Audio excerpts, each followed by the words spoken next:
వాళ్ళని పునాది చేసి ఎదగాలని, తరివే వాళ్ళని హితులుగా తలచి ముందుకెళ్ళాలని,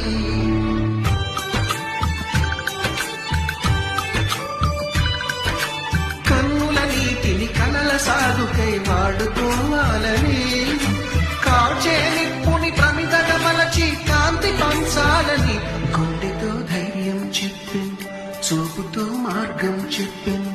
అడుగుతో గమ్యం చెప్పెను నేనున్నానని. నేను తగిలే రాళ్ళని పునాది చేసి ఎదగాలని,